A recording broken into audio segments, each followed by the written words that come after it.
kindness is supposed to feel natural. That's the story anyway. That helping others comes from somewhere warm and instinctive, that good people give freely and it costs them nothing because it feels right.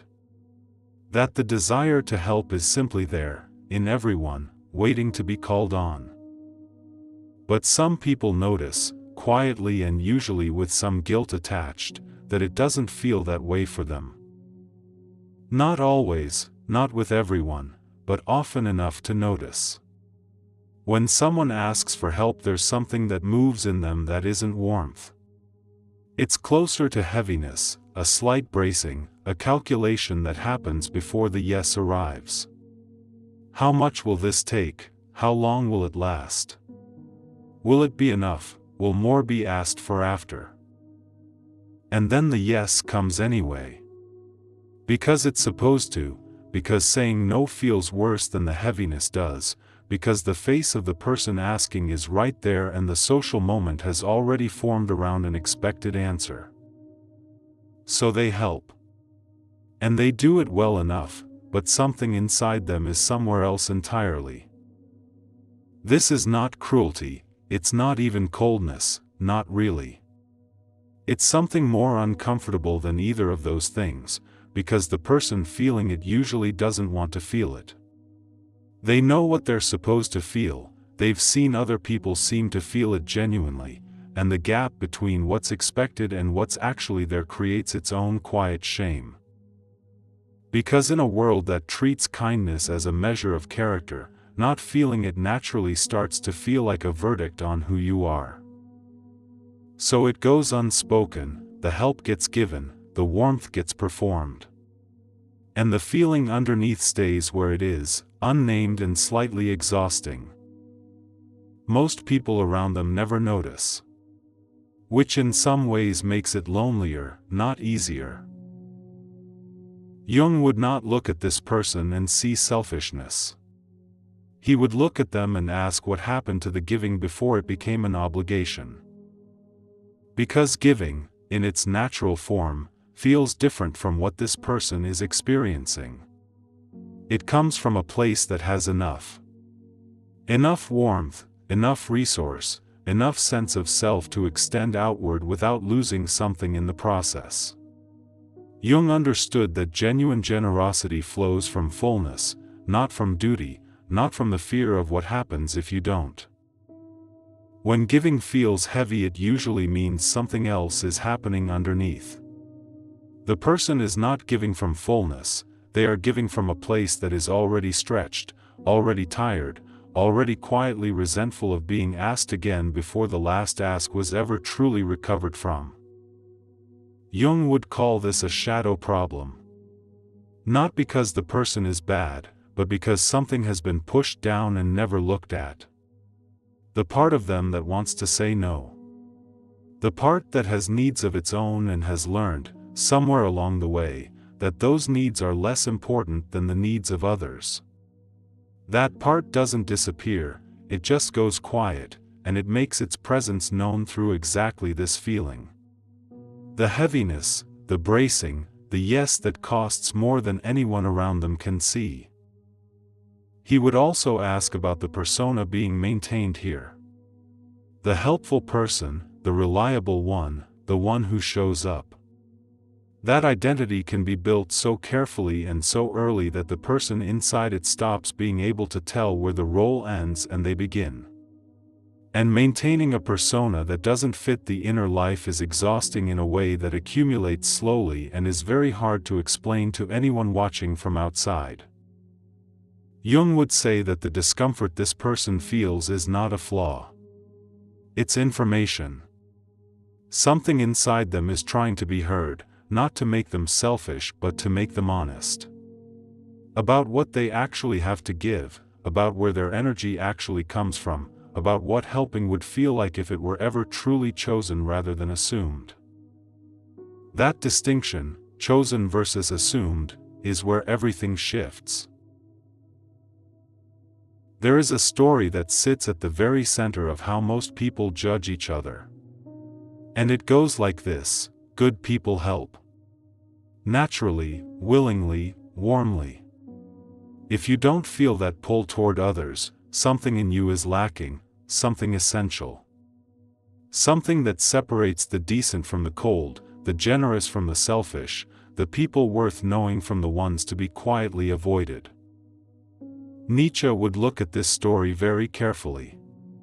Not to destroy it, but to ask where it came from and what it is protecting. He wrote about morality not as something discovered but as something constructed. Built over time by communities that needed certain behaviors from their members to function. Helping others is one of those behaviors. It keeps groups alive, it creates the kind of reciprocity that holds people together. So it got elevated, turned into virtue, turned into a measure of character so deep that most people never think to question it. But Nietzsche would ask what happens when that virtue becomes a demand. When helping is no longer something that flows from genuine feeling but something that is simply expected. Performed, enforced through the social cost of not performing it. At that point, he would say, it has stopped being kindness and become something else entirely. A rule dressed in the language of goodness. And the person who doesn't feel it naturally is not failing morally. They are simply failing to perform on cue. Which the group reads as the same thing, but isn't. Nietzsche was particularly interested in what he called herd morality. The way groups flatten individual experience into a single acceptable shape. Feel this, show this, give this, and if you don't, you are the problem. The story never asks whether the demand is reasonable. It never asks what the person giving has already given, or what it cost, or whether anyone ever asked if they were full enough to give more. It just keeps asking. And the person who hesitates, who feels the heaviness before the yes, gets read as selfish inside a story that was never really interested in what they were feeling at all. Freud would sit with this one quietly. And he would begin, as he almost always did, not with the present moment but with the one before it. The one that no one in the room is thinking about anymore. Because the person who finds helping others heavy, who braces before the yes, who gives and feels quietly emptied by it, usually didn't arrive at that feeling recently. It has a history. A long and quiet one that started before they had the language to describe it. Freud would ask what giving looked like early on. Not in a grand or dramatic sense, just in the ordinary texture of daily life. Was help something that flowed naturally in both directions? Was it modeled as something chosen and warm? Or was it something else? An expectation so constant it never needed to be stated. A household where certain people's needs came first, always, without discussion. Where saying no was not an option that existed, where being helpful was not a virtue so much as a condition of belonging. Children learn very early what is required of them to stay safe and loved. And if what is required is constant availability, constant giving, constant putting of others first, they learn to do it. They become very good at it, so good that from the outside they look genuinely generous. Warm, reliable, the one you can always call. But Freud would say that something else is also happening underneath. A quiet accumulation of unmet needs that were never given room. Of resentment that had nowhere to go and so went inward. Of exhaustion that became so familiar it stopped feeling like exhaustion and started feeling like just the way things are. The heaviness this person feels when asked for help is not new, it is old. It is the weight of every time giving was assumed rather than chosen.